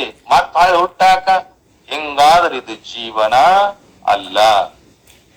ಆದರ್ಶವನ್ನ ಪ್ರತಿಷ್ಠಿಸುವುದಕ್ಕಾಗಿ ಮಾನವ ತಾನಿರುವ ಸಂಕುಚಿತ ಅವಸ್ಥೆಗಳಿಂದ ವಿಕಾಸವನ್ನ ಪಡೆದು ಎಲ್ಲಿವರೆಗೆ ದೇವತ್ವವನ್ನ ಪಡೆಯಬಹುದೆಂದು ನಿರೂಪಿಸುವುದಕ್ಕಾಗಿ ಪರಮಾತ್ಮ ಮತ್ತೆ ಮತ್ತೆ ಸಗುಣನಾಗಿ ಸಾಕಾರನಾಗಿ ಇಳಿದು ಬರಬೇಕಾಗ್ತದೆ.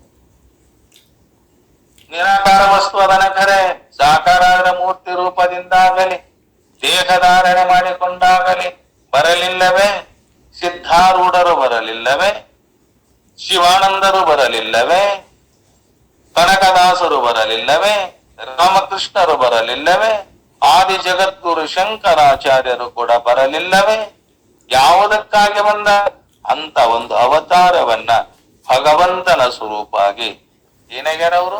ಭಕ್ತರ ಕಾಮಧೇನುವಾಗಿ, ಭಕ್ತರ ಅಜ್ಞಾನ ಕಳೆಯುವಗೋಸ್ಕರವಾಗಿ ಶಿವನೇ ಶಿವಲೋಕದಿಂದ ಧರೆಗೆ ನರರೂಪವನ್ನ ಧಾರಣ ಮಾಡಿಕೊಂಡು ಬಂದು ತನಗೆ ಯಾರು ಶರಣಾಗತರಾಗ್ಯಾರಲ್ಲ ಅವರ ಅಜ್ಞಾನವನ್ನ ಕಳೆದು ಅವರಿಗೆ ಸುಜ್ಞಾನದ ಬೆಳಕನ್ನ ನೀಡಿ ತನ್ನ ಸ್ವರೂಪವನ್ನ ತಿಳಿಸಿಕೊಟ್ಟು ತನ್ನ ಸ್ವರೂಪವೇ ಆಗಿಕೊಟ್ಟು ಎಷ್ಟು ಹೋಗಲಿಲ್ಲವೇ? ನಿಜದ ತತ್ವದಲ್ಲಿ ಅರಿವಿನ ಸ್ವರೂಪದಲ್ಲಿ ಅವರು ಕೂಡ ತಿಳಿದು ಹೇಳಿಲ್ಲವೇ? ಹೇಳ್ಯಾರಲ್ಲ. ಅದಕ್ಕ ಸಾಕಾರ ರೂಪನಾಗಿ ಆ ಪರಶಿವನೇ ಈ ಧರೆಗೆ ಈ ಮರ್ತ್ಯ ಲೋಕಕ್ಕ ಬರಬೇಕಾಗಿದೆಯಪ್ಪ. ಅಮೂಲ್ಯ ಬೋಚೆಯಿಂದ ಲೋಕವನ್ನ ದೀಪ್ಯಮಾನವಾಗಿ ಮಾನವ ಆಗುವಂತೆ ಮಾಡಿ ಸರ್ವಸಾಮಾನ್ಯ ಮಾನವರ ಸಮುದಾಯಕ್ಕೆ ಸುಲಭವಾಗುವಂತೆ ಮೋಕ್ಷ ಧಾಮಕ್ಕೆ ಹೆದ್ದಾರಿಯನ್ನ ಮಾಡ್ತಾನ ಆ ಪರಮಾತ್ಮ. ಯಾವ ರೂಪದಿಂದ ಬಂದಾನವ? ಗುರು ರೂಪನಾಗಿ ಗುರು ರೂಪದಿಂದ ಈ ಧರೆಗೆ ಬಂದಾನಲ್ಲ. ಸೂರ್ಯನ ಕನ್ನಡಿಯಲ್ಲಿ ಇದ್ದಂತೆ ತೋರಿದರೂ ಕೂಡ ಅವರಿಗೆ ಸ್ಥಾನ ಭ್ರಂಶವಾಗಲಿ ಯೋಗ್ಯತಾ ಭಂಗವಾಗಲಿ ಇಲ್ಲವೇ ಇಲ್ಲ. ಯಾರಿಗೆ? ಆ ಸೂರ್ಯನಿಗೆ. ಅವನು ತಾನಿರುವ ಸ್ಥಿತಿಯಲ್ಲಿ ಇದ್ದುಕೊಂಡು ಕನ್ನಡಿಯಲ್ಲಿ ಇದ್ದಂತೆ ತೋರ್ತಾನಲ್ಲ. ತಾಗಿರುವಂಗದನವ, ಬೇರೆ ರೂಪ ಆಗೇ ಇಲ್ಲವ ಪರಮಾತ್ಮ. ಆ ಸೂರ್ಯನು ಕೂಡ ಬೇರೆ ರೂಪ ಆಗಿಲ್ಲ. ಅದರಂತೆ ಭಗವಂತನು ಹುಟ್ಟಿದಂತೆ ತೋರಿದರೂ ಕೂಡ ಅವನಿಗೇನಿಲ್ಲ, ನಿಜವಾಗಿ ಅವನಿಗೆ ಹುಟ್ಟು ಇಲ್ಲ. ಯಾರಿಗೆ? ನಮ್ಮ ನಿಮ್ಮೆಲ್ಲರ ಸ್ವರೂಪಕ್ಕೆ. ನಮ್ಮ ನಿಮ್ಮ ಸ್ವರೂಪ ಆ ಭಗವಂತನ ಸ್ವರೂಪ, ಅದು ಅರು ಸ್ವರೂಪ. ಅವ ಎಂದು ಹುಟ್ಟವನು ಅಲ್ಲ, ಅವ ಎಂದೆಂದು ಸಾಯುವನು ಅಲ್ಲ. ಜೀವನ ಶರೀರಕ್ಕೂ ಅವತಾರ ಪುರುಷ ಶರೀರಕ್ಕೂ ಇರುವ ವ್ಯತ್ಯಾಸವನ್ನ ವಿಚಾರ ನಾವು ಮಾಡಬೇಕಂತ.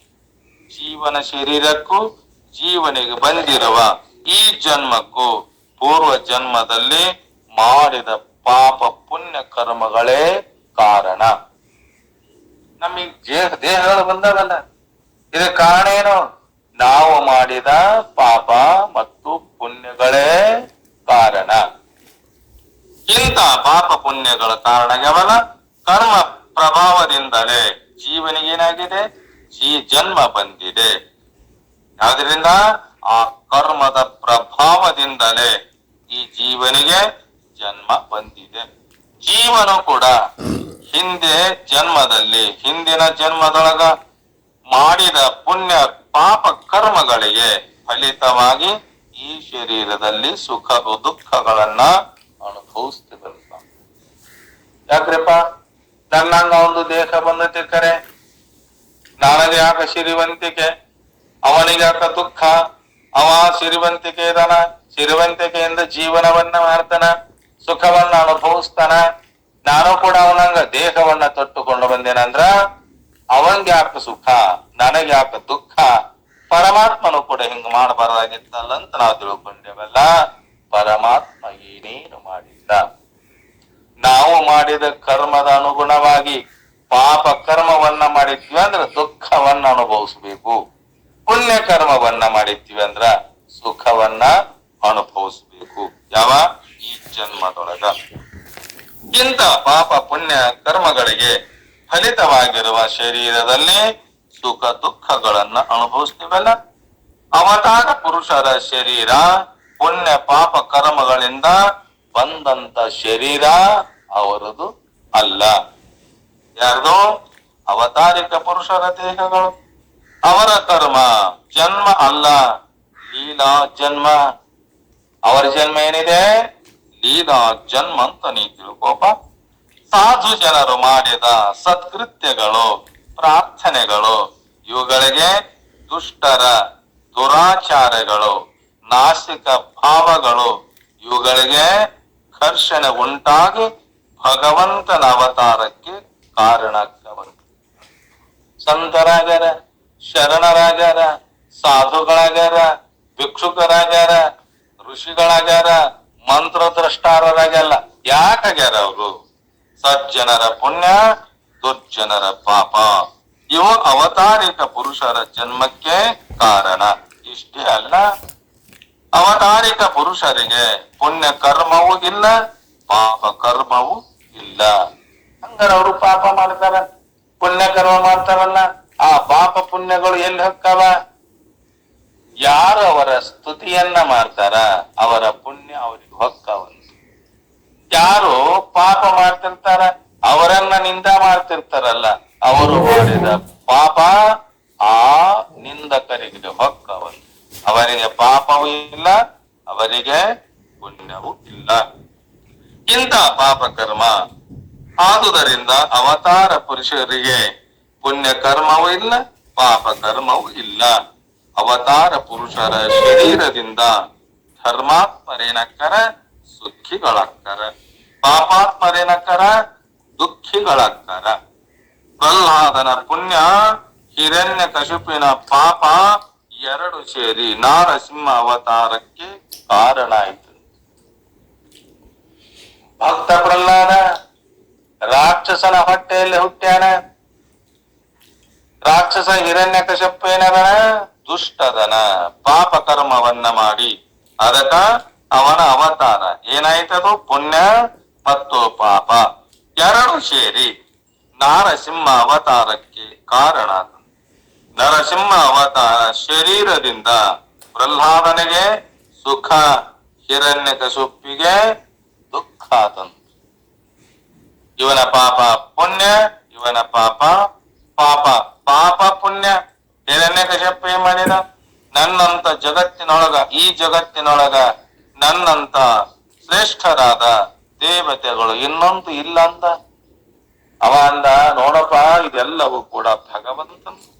ಅವನ ಹೊಟ್ಟೆಯಲ್ಲಿ ಹುಟ್ಟಿದ ಪ್ರಹ್ಲಾದ ಅಂತಾನ, ನನ್ನ ಹರಿ ಎಲ್ಲಾ ಕಡೆ ತುಂಬಿಕೊಂಡಾನ. ನೀನೇನೋ ಈ ದೇಹವನ್ನ ತೊಟ್ಟುಕೊಂಡು ಬಂದಿಯಲ್ಲ, ಇದು ದೇಹ ಇರುವುದಲ್ಲಪ್ಪ ಅಂತ ಪರಮಾತ್ಮನನ್ನ ಕುರಿತು ನೀ ಚಿಂತನ ಮಾಡುವಂದ್ರು ಕೂಡ ಮಗನ ಮಾತನ್ನ ತಂದೆಯಾದ ರಾಕ್ಷಸನಾದ ಹಿರಣ್ಯ ಕಶ್ಯಪ ನನಗಿಂತ ನಿನ್ನ ದೇವ ದೊಡ್ಡವನೇ, ನನ್ನನ್ನ ಬಿಟ್ಟು ಅವನನ್ನ ನೀನು ಸ್ತುತಿ ಮಾಡ್ತೀಯ ಅಂದ್ರ ನಿನ್ನೇನ್ ಮಾಡ್ತಾನೆ?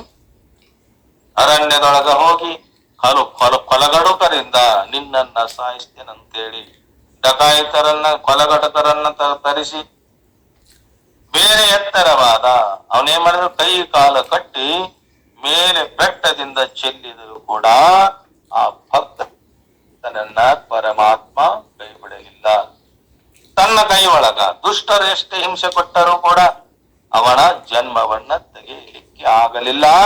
ಆ ಹಿರಣ್ಯ ಕಶ್ಯಪನಿಗೆ ನನಗೆ ವೈರಿಯಾದ ಇವನನ್ನ ಇಡಬಾರದಂತ ಹೇಳ್ತಾನ. ಆಣೆಯಲ್ಲಿ ತುಳಿಸಬೇಕಂತಾನ. ಆಣೆ ಕಲ್ಲ ಮೇಲೆ ಇಟ್ಟು ಆಣೆ ತನ್ನ ಪಾದವನ್ನಿಟ್ಟು ಹೆಜ್ಜೆಯಿಂದ ತುಳಿಬೇಕಂದರೂ ಕೂಡ ಆಣೆ ಕಾಲು ಇಟ್ಟಾಗ ಆ ಕಲ್ಲಿನೊಳಗ ಅವನ ದೇಹ ಎಷ್ಟೈತಲ್ಲ ಅಷ್ಟು ತಗ್ಗು ಬಿತ್ತು. ಅವಂಗ ಯಾವ ಒಂದು ಕೊಂಕು ಕೂಡ ದುಃಖ ಆಗಿದ್ದಿಲ್ಲ ಆ ಭಕ್ತ ಪ್ರಹ್ಲಾದನಿಗೆ. ಗಂಡತಿಗೆ ಹೇಳ್ತಾನ, ಖಯಾದಿಗೆ ಹಿರಣ್ಯ ಕಶ್ಯಪ ಅಂತಾನ, ನನಗ ವೈರಿಯಾದ ನಿನ್ನ ಮಗನನ್ನ ನೀನೇನ್ ಮಾಡೋ ಕೊಲ್ಲು. ನಾ ಎಷ್ಟೇ ಪ್ರಯತ್ನ ಮಾಡಿದ್ರು ಕೂಡ ಸಾಯ್ತಾ ಇಲ್ಲಿವ.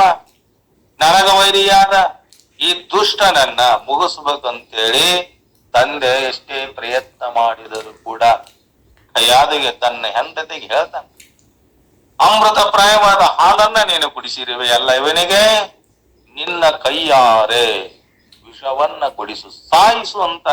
ಯಾರು? ಹಿರಣ್ಯ ಕಶ್ಯಪ. ಯಾರಿಗೆ? ತನ್ನ ಮಗನಾದ ಪ್ರಹ್ಲಾದನಿಗೆ. ಯಾಕ? ನನಗೆ ವಿರುದ್ಧ ಅದಾನ, ನನಗ ವಿರೋಧವಾಗಿ ನೋಡ್ಕೊಂತಾನ, ನನ್ನ ಹರಿ ಎಲ್ಲಾ ಕಡೆ ಅಂತಾನ, ನಾನು ಎಲ್ಲಾ ಕಡೆ ಎಂತ ತಪಸ್ಸು ಮಾಡಿ ಎಂತ ವರವನ್ನ ನಾ ಬೇಡಿಕೊಂಡರೂ ಕೂಡ ನನಗೆ ವಿರೋಧವಾಗಿ ನೋಡ್ತಾನಂದಾಗ ಅಂತಾನ, ಏ ಖಯಾದಿಗೆ ನೋಡೋ ನಿನ್ನ ಕೈಯಾರೆ ಇವನಿಗೆ ವಿಷ ಕೊಟ್ಟು ಸಾಯಿಸು ಅಂತ. ತಾಯಂತಳಕ್ಕೆ ನೋಡೋ ನಾನು 9 ತಿಂಗಳ ಹೊಟ್ಟೆಯಲ್ಲಿಟ್ಟುಕೊಂಡು ಜೋಪಾನ ಮಾಡಿ ಅಮೃತ ಪ್ರಾಯವಾದ ಹಾಲನ್ನ ಕುಡಿಸಿ ಬೆಳೆಸಿದ ಮಗನಿಗೆ ಅಮೃತ ಕೊಟ್ಟ ತಾಯಿ, ಹಾಲನ್ನ ಕುಡಿಸಿದಂತ ತಾಯಿ ನನ್ನ ಕೈಯಾರೆ ವಿಷವನ್ನ ಕುಡಿಸಲೆ ಕಣ್ಣನಿಗಂತಾಳ, ನೀ ವಿಷ ಕೊಟ್ಟು ಸಾಯಿಸುವಂತೀಯಲ್ಲ, ಹೆಂಗ ನಾನು ಅವನ ಸಾಯಿಸಲಿ ಅಂದಾಗ ನೋಡು ನನ್ನ ನಿನ್ನ ಪ್ರೇಮ ಅಜಿರಾಮರವಾಗಿದ್ದರೆ ಇಂಥ ಮಕ್ಕಳನ್ನ ಸಾವಿರಾರು ಮಕ್ಕಳನ್ನ ಹಡಿಬಹುದು. ಅಲ್ಲ ಇವನ ಅದಕ್ಕ ನೀನು ಅಲಿದರೆ ಬರಡು ಬಡರುವುದಯ್ಯ, ನೀನು ಅಲಿದರೆ ಬರಡು ಹಯನಾಗುದಯ್ಯ, ನೀನು ಅಲಿದರೆ ವಿಷ ಅಮೃತವಾದಯ್ಯ ಕೂಡಲ ಸಂಗಮ ದೇವ. ಪುಣ್ಯ ಪಾಪಗಳು ಕೂಡಿದಾಗ ಆ ಪರಮಾತ್ಮನ ಒಲುಮೆಗಿದ್ದರೆ ನೀನು ಅಲಿದರೆ ಏನಾಗತ್ತೆ? ವಿಷ ಕೂಡ ಅಮೃತ ಆಗ್ತದಲ್ಲ. ಅದಕ್ಕ ಹಿರಣ್ಯ ಕಶುಪಿಗೆ ದುಃಖ ಆತು, ನರಸಿಂಹ ದೇವರಿಗೆ ಸ್ವತಃ ತನ್ನ ಶರೀರದಿಂದ ಸುಖ ಇಲ್ಲ, ದುಃಖ ಇಲ್ಲ. ಅವತಾರ ಶರೀರಕ್ಕೆ ಹಿಂದಿನ ಜನ್ಮದ ಕರ್ಮ ಕಾರಣ ಅಲ್ಲ, ಆ ಶರೀರದಿಂದ ಮುಂದಿನ ಜನ್ಮ ಸಂಭವಿಸುವುದಿಲ್ಲ. ಜೀವನ ಶರೀರಗಳು ಪಂಚಭೂತ ವಿಕಾರಗಳದವ. ನಾವೆಲ್ಲ ಕೂಡ ಏನಾಗ್ಯವೆ? ನಮ್ಮ ಪಂಚ ಮಹಾಭೂತಗಳ ವಿಕಾರದಿಂದ ಈ ಶರೀರ ಬಂದೈತಲ್ಲ. ಅವತಾರ ಪುರುಷರ ಶರೀರಗಳು ಪಂಚಭೂತ ಪರಿಣಾಮಗಳಲ್ಲ, ಚೈತನ್ಯಾಶ್ರಿತವಾದ ಮಾಯೆಯ ಸಾಕ್ಷಾತ್ ಪರಿಣಾಮ ಅಂದ್ರ ಮಾಯೆಯ ಕಾರ್ಯವೆಂದರ್ಥ. ಶ್ರೀಕೃಷ್ಣನ ಶರೀರವು ಕೂಡ ಮಾಯಾ ಕಾರ್ಯವಾದುದರಿಂದ ಯಶೋದೆಯ ಹಗ್ಗಕ್ಕೆ ಕಟ್ಟು ಬೀಳಲಿಲ್ಲ ಶ್ರೀಕೃಷ್ಣ ಪರಮಾತ್ಮ. ಜೀವನ ಶರೀರಗಳು ಮೃಣ್ಮಯಗಳು, ಅವತಾರ ಪುರುಷರ ಶರೀರಗಳು ಚಿನ್ಮಯಗಳು. ಜೀವರು ಸಂಸಾರವೆಂಬ ಕಾರಾಗದಲ್ಲಿ ಖೈದಿಗಳು. ಪುಣ್ಯ ಪಾಪ ಕರ್ಮಗಳ ಬಲಾತ್ಕಾರದಿಂದ ಸುಖ ದುಃಖಗಳು ಅನುಭವಿಸ್ತಾ ಪರತಂತ್ರರಾಗ್ಯಾರಲ್ಲ. ಭಗವಂತ ಅವತರಿಸಿದ ಅಂದ್ರ ಜನ್ಮವನ್ನ ತಾಳಿ ಪ್ರಪಂಚದಲ್ಲಿ ಇದ್ದಂತೆ ತೋರಿದರೂ ಕೂಡ ಅವ ಹೆಂಗದನ? ರಾಜನಂತೆ ಸ್ವತಂತ್ರನಾಗಿ ವಿಹಾರ ಮಾಡ್ತಾನ ಆ ಪರಮಾತ್ಮ. ಜೀವರುಗಳಿಗೆ ಅವಿದ್ಯಾ ಬಲದಿಂದ ದೇಹಾದಿಗಳಲ್ಲಿ ಅಹಂಕಾರ ಮಮಕಾರವೆಂಬ ಅಭ್ಯಾಸ ಉಂಟಾಗಿತ್ತಲ್ಲ. ಅವತಾರ ಮೂರ್ತಿಗಳಿಗೆ ದೇಹಾದಿಗಳಲ್ಲಿ ಆಗಲಿ ತಾದ್ಯಾತ್ಮ ಶಾಂತಿ ಇರುವುದಿಲ್ಲ. ಯಾರು ಅವತಾರಿಕರಾಗರಲ್ಲ? ಶಾಂತ ಸಿದ್ಧಾರೂಢರಾಗಲಿಲ್ಲವೇ? ಶಿವಾನಂದರಾಗಲಿಲ್ಲವೇ? ನಾಗಲಿಂಗ ಶಿವಯೋಗಿಗಳಾಗಲಿಲ್ಲವೇ? ರಾಮಕೃಷ್ಣರಾಗಲಿಲ್ಲವೇ? ವಿವೇಕಾನಂದರಾಗಲಿಲ್ಲವೇ? ಎಂತವರು ಕೂಡ ಬಂದು ಅವತಾರಿಕ ಪುರುಷರು ಕೂಡ ತಮ್ಮ ಅಮೃತ ಧಾರೆಯನ್ನ ನಮಗೆ ಬಿತ್ತಿ ಹೋಗ್ಯಾರಲ್ಲ. ಯಾಕೆ ನಾವು ತಿಳ್ಕೊಂಡು ಈ ಅಜ್ಞಾನದ ಆಭರಣ ಕಳಕೊಂಡು ಭಗವಂತನನ್ನ ಕೂಡಬಾರದು? ನಿಜವಾಗಿ ನೋಡಿದರೆ ಅವರಿಗೇನಿಲ್ಲ, ಅವಿದ್ಯಾವರಣವೇ ಸಂಭವಿಸುವುದಿಲ್ಲ. ಯಾರಿಗೆ? ಅವತಾರ ಪುರುಷರಿಗೆ. ಅವತಾರ ಪುರುಷರ ಉಪಾಧಿ ಸ್ವರೂಪ ಜ್ಞಾನಕ್ಕೆ ಹಾನಿ ಇಲ್ಲ. ಅದೇನಿದೆ? ಶುದ್ಧ ಸತ್ವ ಪ್ರಧಾನವಾಗಿರುವುದರಿಂದ ಅವರು ಕೂಡ ಜೀವರಂತೆ ಮತ್ತೊಬ್ಬರನ್ನ ಆಶ್ರಯಿಸಿ ಜ್ಞಾನೋಪದೇಶವನ್ನ ಪಡೆಬೇಕಾಗಿಲ್ಲ. ಜ್ಞಾನಾಭರಣವೇ ಇಲ್ಲದ ಮೇಲೆ ಉಪದೇಶದ ಅಗತ್ಯ ಏನೈತೆ? ಅವರಿಗೆ ಅಜ್ಞಾನದ ಆವರಣ ಇಲ್ಲ ಅಂದಾಗ ಅದು ಅಗತ್ಯ ಏನೈತಿ? ಯಾಕ? ಎಲ್ಲ ಜೀವಿಗಳನ್ನ ತಿದ್ದಿ ತೀಡಿ ಒಂದು ಮಾರ್ಗವನ್ನ ತಿಳಿಸಿ ಬಂದಂಥ ಅವತಾರ ಪುರುಷರವರು. ಮಿತಿ ಇಲ್ಲದ ಪ್ರವಾಹ ಒಂದು ನದಿ ಎರಡು ದಂಡೆಯಲ್ಲಿರುವ ಕೊಳಕನ್ನ ತೊಳೆದು ಹಾಕುವಂತೆ. ಈಗ ನದಿಯಲ್ಲಿ ಕೊಳಕಾದ ಫಲಸಾದ ಎಲ್ಲಾ ರಾಣಿ ನೀರು ಕೂಡಿಂದ ಏನಾಗಿದೆ? ಅದು ತುಂಬಿ ನದಿ ಬಂದಾಗ ಎಲ್ಲಾ ಕೊಳಕು ಹರಿಕೊಂಡು ಹೋಗತ್ತಲ್ಲ. ಹಾಗೆ ಭಗವಂತನ ಅವತಾರ ಕೆಳಗಿಳಿದು ಲೋಕದಲ್ಲಿ ಪ್ರವಹಿಸಿ ಸಾಮಾನ್ಯ ಮನುಷ್ಯರಿಂದ ಕಳೆದುಕೊಳ್ಳಲು ಅಸಾಧ್ಯವಾದ ಭೂಭಾರವನ್ನ ಅಂದ್ರ ಪಾಪ ಭಾರವನ್ನ ನಿರ್ಮೂಲ ಮಾಡ. ಯಾರ್ದೋ? ಆ ಭಗವಂತನ ಅವತಾರ, ಮಹಾತ್ಮರ ಅವತಾರ, ಸಂತರ ಅವತಾರ, ಶರಣರ ಅವತಾರ. ಅವು ಎಲ್ಲ ಏನ್ ಮಾಡ್ತಾವ? ನಾವು ಅನೇಕ ಜನ್ಮದಲ್ಲಿ ಮಾಡಿರುವ ಪಾಪ ಕೃತ್ಯಗಳನ್ನ ಸ್ವಚ್ಛ ಮಾಡಿ ಹೊಕ್ಕವನ್. ಅದಕ್ಕಾಗಿ ಏನಂತಾರ? ಇಂಥ ಜನ್ಮಗಳು ಅವತಾರ ಪುರುಷರ ಜನ್ಮಗಳು ದಿವ್ಯ ಜನ್ಮಗಳೇ. ಅವರ ಕರ್ಮಗಳು ದಿವ್ಯ ಕರ್ಮಗಳೇ. ಒಳ್ಳೆಯದನ್ನ ಮಾಡಿ ಒಳ್ಳೆಯದನ್ನ ದಾರಿ ತೋರಿಸಿ ತಾವು ಮತ್ತೆ ತಮ್ಮ ಸ್ವರೂಪದಲ್ಲಿ ನಿಜವಾಗಿರ್ತಾರ. ಭಗವಂತ ಸರ್ವಜ್ಞದನಲ್ಲ, ಜೀವರು ಕಿಂಚಿಜ್ಞರಾಗ್ಯಾರ. ಜೀವನ ಉಪಾಧಿ ಅವಿದ್ಯೆ, ಈಶ್ವರನ ಉಪಾಧಿ ಶುದ್ಧ ಸತ್ವ, ಶುದ್ಧ ಸತ್ವ ಉಪಾಧಿ ಆ ಮಾಯೆ ಆಗಿರುವನದರಿಂದ ಅವ ಹೆಂಗದನ?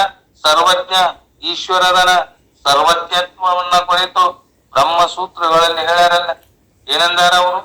2ನೇ ಸೂತ್ರದಿಂದ 11ನೇ ಸೂತ್ರದವರೆಗೆ ವರ್ಣನೆ ಮಾಡ್ಯಾರ. ನಿನ್ನ ಮನೆಯಲ್ಲಿ 50 ಪದಾರ್ಥಗಳಿವೆಲ್ಲ, ಆ ವಸ್ತುಗಳೆಲ್ಲವೂ ಕೂಡ ನಿನ್ನದು ಆಗಿರುವುದರಿಂದ, ನಿನ್ನ ಮನೆಯಲ್ಲಿರುವುದರಿಂದ ಅವೆಲ್ಲವನ್ನ ನೀನು ತಿಳಿದುಕೊಳ್ಳುವಂತೆ ಪರಮಾತ್ಮ ಹೆಂಗದನ? 3 ಕಾಲದಲ್ಲಿರುವ ಸಮಸ್ತ ವಸ್ತುಗಳೊಂದಿಗೆ ಸಂಬಂಧ ಉಳ್ಳವನಾಗ್ಯಾರಲ್ಲ, ಅವನು ಸರ್ವಜ್ಞ. ಸರ್ವಜ್ಞತ್ವ ಗೌಣ ಅಂತ ಹೇಳ್ಯಾರ, ಮುಖ್ಯ ಅಂತ 2 ಹೇಳ್ಯಾರಲ್ಲ. ವಿರಾಟ್ ಮತ್ತು ಹಿರಣ್ಯ ಗರ್ಭನ ಸರ್ವಜ್ಞತ್ವವು ಗೌಣ, ಸರ್ವಜ್ಞತ್ವ ವಿರಾಟ. ಸಮಷ್ಟಿ ಸ್ಥೂಲಗಳನ್ನ, ಈ ಸ್ಥೂಲ ದೇಹಗಳನ್ನ ಮಾತ್ರ ತಿಳಿದುಕೊಳ್ಳಬಾರದಲ್ಲ ಇವ ಹಿರಣ್ಯ ಗರ್ಭ. ಸಮಷ್ಟಿ ಸ್ಥೂಲ ದೇಹಗಳನ್ನ, ಸಮಷ್ಟಿ ಸೂಕ್ಷ್ಮ ಶರೀರಗಳನ್ನ ತಿಳಿದುಕೊಳ್ತಾನ. ಅವನಿಗೆ ತಿಳಿಯದ ಪದಾರ್ಥವೇ ಇಲ್ಲ. ಅದಕ್ಕೇನದ ನವ ಸರ್ವಜ್ಞತ್ವ ಮತ್ತು ಮುಖ್ಯ ಸರ್ವಜ್ಞತ್ವ. ಹೀಗಿರುವುದರಿಂದ ಭಗವಂತ ತನ್ನ ಸ್ವರೂಪದ ಪ್ರಭಾವವನ್ನ ಮಾಡಿದ, ತಾನು ಅವತರಿಸಿರುವ ಪರಿಸ್ಥಿತಿಯನ್ನ ಅರ್ಜುನನನ್ನ ಕುರಿತು ಉಪಯೋಗ ಬೋಧವನ್ನ ಮಾಡಿದ್ನಲ್ಲ, ಅಮೃತ ಉಪದೇಶವನ್ನ ನೀಡಿದ್ನಲ್ಲ. ಅದಕ್ಕ ಅವ ಹೇಳಿದಂತೆ ನಾವು ಕೂಡ ನಮ್ಮ ಜೀವನದೊಳಗ ಈ ಜೀವ ಭಾವವನ್ನ ಬಿಟ್ಟು ಪರಮಾತ್ಮನ ಭಾವವನ್ನ ತಾಳಿ, ಇದೆಲ್ಲವೂ ಕೂಡ ಪರಮಾತ್ಮಂದು. ಈ ಜಗತ್ತಿನೊಳಗ ನಂದೇನು ಇಲ್ಲ ಅಂತ ನಾವು ನಿಶ್ಚಯ ಮಾಡಬೇಕಂತ. ಏನೆಲ್ಲ ಕೊಟ್ಟಾರವ ಪರಮಾತ್ಮ? ಯಾಕ? ನನ್ನನ್ನ ಕುರಿತು ಚಿಂತನ ಮಾಡ್ಲಿ, ನನ್ನನ್ನ ಕುರಿತು ನನ್ನನ್ನ ಸೇರ್ಲಿ, ಅವರು ನನ್ನ ಕೂಡ್ಲಿ ಅಂತ ಎಲ್ಲಾ ವ್ಯವಸ್ಥೆ ಮಾಡ್ಯಾನೆಲ್ಲ.